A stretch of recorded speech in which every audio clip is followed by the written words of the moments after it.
The rebels were all dead by 6:30 in the morning. The summer sun had just risen in the east over the distant snow-capped mountains of Washington.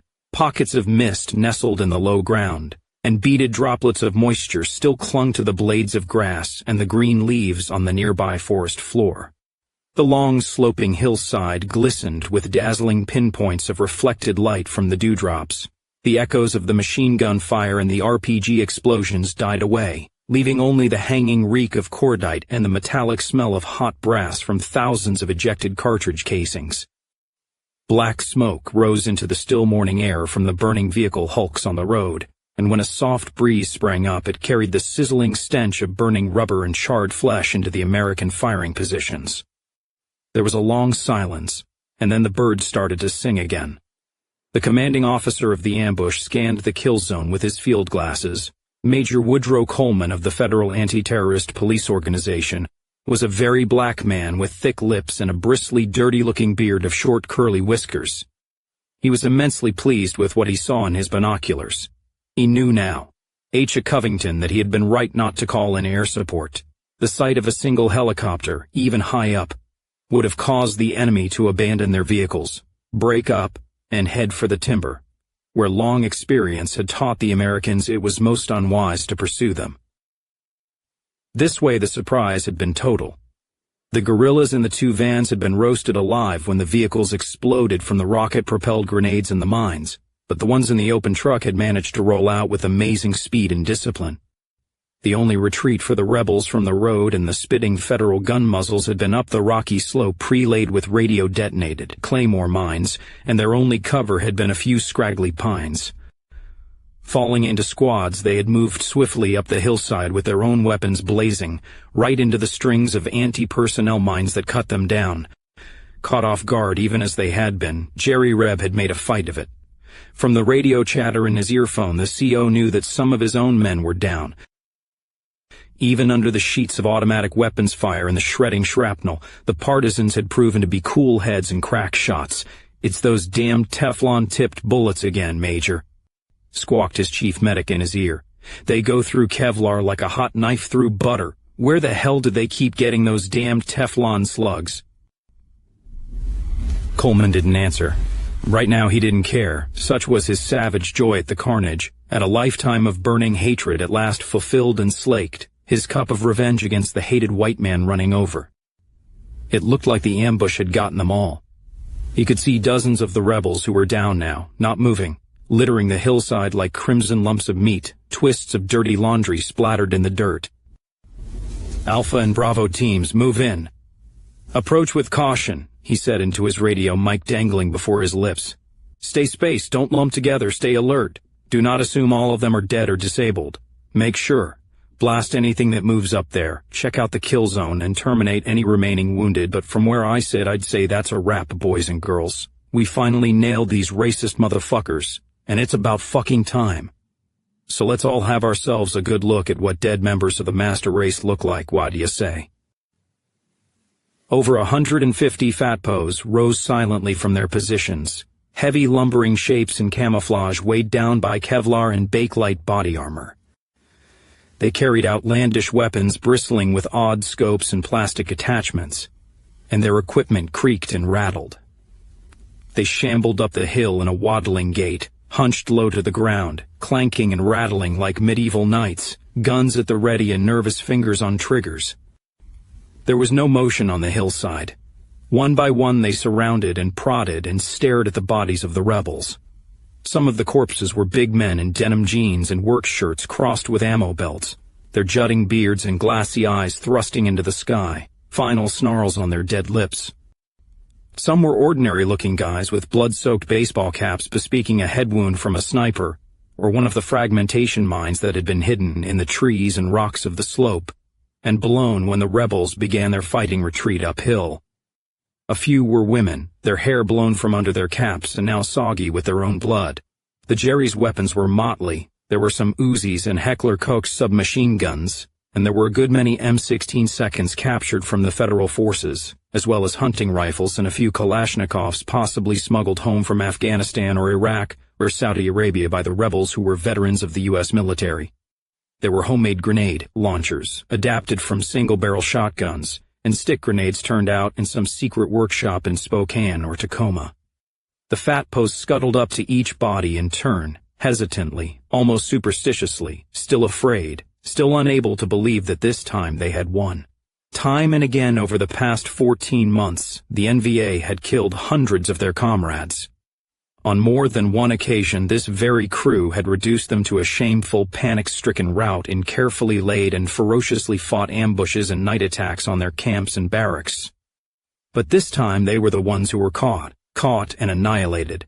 In a single mad minute, the FATPOs had cut loose with everything they had. They had pumped over 20,000 rounds and dozens of rockets onto the hillside, not to mention the mines they'd planted.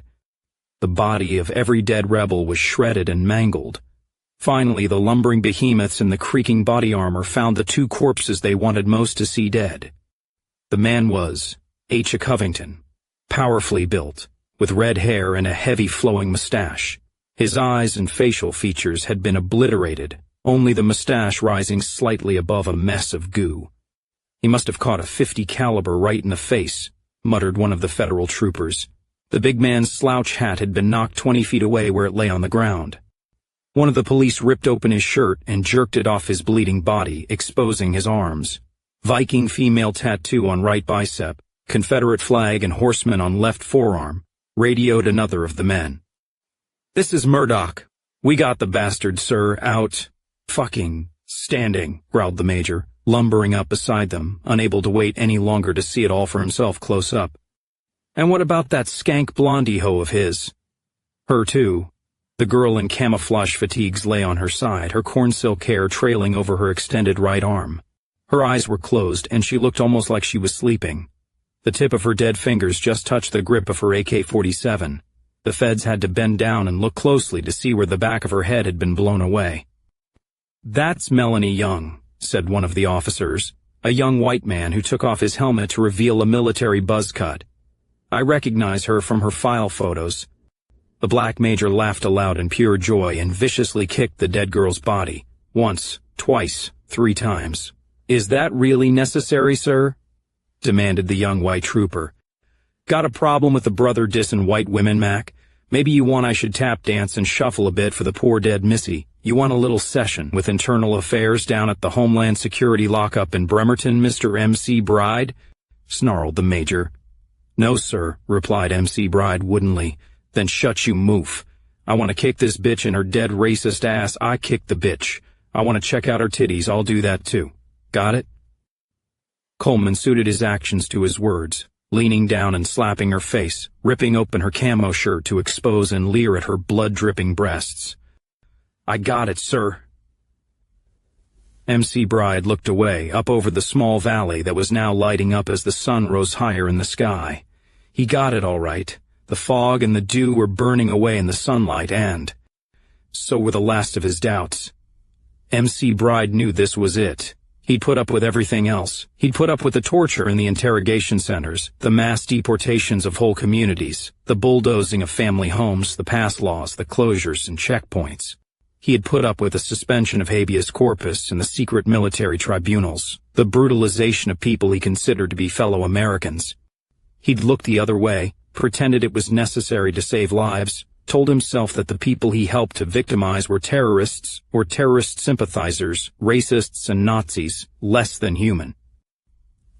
He had told himself time and again that the racial bond between himself and the people he daily victimized and beat down did not matter, did not even exist, even as his own heart told him it was a lie, that they were of his own blood. But this was it. Coleman's kicking and violating the dead girl's shattered body was the straw that broke the camel's back. She had been young, she had been beautiful, and she had been a passionate and dangerous enemy. M.C. Bride was perfectly well aware that she would have killed him without a moment's hesitation had she ever gotten the chance, but now that he saw her dead, he could not bring himself to feel hatred or triumph. She had been life, and he knew in his heart that his was the darkness. The desecration of her proud spirit and her mortal remains was more than he could bear. M.C. Bride looked up and saw one of the bullet-shattered trees. On its denuded branches perched a large black feathered form. The bird stared down at him, and MC Bride seemed to sense accusation in the obsidian eyes. He recalled from one of his maps that this stretch of hillside belonged to a property called Raven Hill Ranch, where no doubt some early settler had raised dairy or beef cattle. Somewhere he had read that ravens were long-lived birds. MC Bride irrelevantly wondered how old the bird was, what it had seen in its time. Be that as it may, he himself had seen and done enough. The Federals loaded up the bodies of their fallen enemies onto cargo helicopters that roared over the broken horizon on radioed command, then boarded the transport choppers. They were flown back to their temporary base camp in the empty town of Leland. By order of the United States Attorney General and the Secretary of Homeland Security, the town's several hundred residents had been deported to a relocation center in the Nevada desert several months. A Covington, before on suspicion of terrorist sympathies. That suspicion arose from the fact that no one in town seemed able or willing to inform the FATPO intelligence officers of the whereabouts of the same group of rebels they had just annihilated that morning. At midnight, while most of his fellow officers were getting uproariously drunk in the mess hall on kegs of beer and bottles of champagne flown in for the occasion, and while Major Coleman was performing an impromptu karaoke rap song about the morning's events, MC Bride slipped out of the camp. He was wearing civilian clothes, denim jeans, a plaid shirt, and a windbreaker. He headed into the woods carrying his survival gear, his rifle, and as much ammunition as he had been able to hide away. About 400 yards out, he slid down an embankment and stealthily crossed a small stream under the starlight. It was a new moon, and the forest was cool and quiet. Just as he clambered up the opposite bank, he heard to his left the sound of a round being jacked into the chamber of an M16 and a quiet but deadly command. "Freeze! Right there!" A flashlight quickly flared from the two-man sentry post. "Damn," thought MC Bride bitterly. "I thought they were a click or two south. Well, it's what I get for teaching them to vary their position on watch. Trained them too damned well for my own good, I guess. Schumacher? Petoskey, is that you?" he demanded of the men in the darkness. "Hey, Lieutenant," said one of the sentries as they moved forward. "What are you doing out here, checking up on us? Thought you'd be in there with the rest of them celebrating." "I don't feel very celebratory tonight," he replied. "Besides, in case you missed it, things didn't go all our way today. We lost 8 guys ourselves. Besides that, Jerry Reb snuck into Port Orchard this morning, while we were otherwise occupied, and leveled the Kitsap County Special Criminal Court with a truck bomb. We didn't get 'em all. Not by a long sight. We ain't never gonna get 'em all." MC Bride knew these men, and he was sure he could talk his way out of the situation, but all of a sudden he no longer wanted to. He had been living with lies too long. "I'm leaving," he told them bluntly. "Huh? Leaving for good? You mean you're going AWOL," replied Petoskey in surprise. "Is this one of them informal resignations Homeland Security keeps sending us the nasty threatening memos about, sir?" chuckled Schumacher. "No," said MC Bride. "I'm not just cutting out like those other guys. I was going to resign, true, but that's not enough anymore. Not after this morning. I'm headed west into the Olympic. From the latest intel posts, I think I have a good idea where I can find the man I want to meet. Corby Morgan. He'll be stepping up to fill the gap now we've taken out Murdoch." There was dead silence from the other 2 men for a long pause. "I've had enough, boys. I'm joining the rebels. Others have done it. If I can get close enough to talk to someone without getting my ass shot to hell, and if I can convince them I'm for real and I want to make it up to these people, to this new country they want to make, then I'm throwing in with the NVA. Yeah? And if Jerry Reb thinks you're a spy, he'll put a bullet in your head," Schumacher reminded him in a skeptical voice. "If that's the way it plays out, so be it. Can you honestly say I wouldn't deserve it?" "You know what we've been doing out here for the past year," said MC Bride bleakly. "You have eyes and ears. We're worse than they ever were. It's evil, what we're doing to these people. America has become an evil place. I'm not going to do evil anymore." There was a longer silence. "Well," prodded MC Bride. "You guys want to play this by the book, now's the time to start shooting." His hands and arms tensed, ready to snap up the barrel of his rifle and fire. "I reckon we'll be coming with you," said Schumacher's voice in the dark forest. "Come all you Northwest volunteers! Come all you Northwest volunteers! Come all you Northwest volunteers, our victory is sure. In battle or internment camp our courage will endure. They will never take our dignity, although they give us hell, in Zion's concentration camps, in each dark prison cell.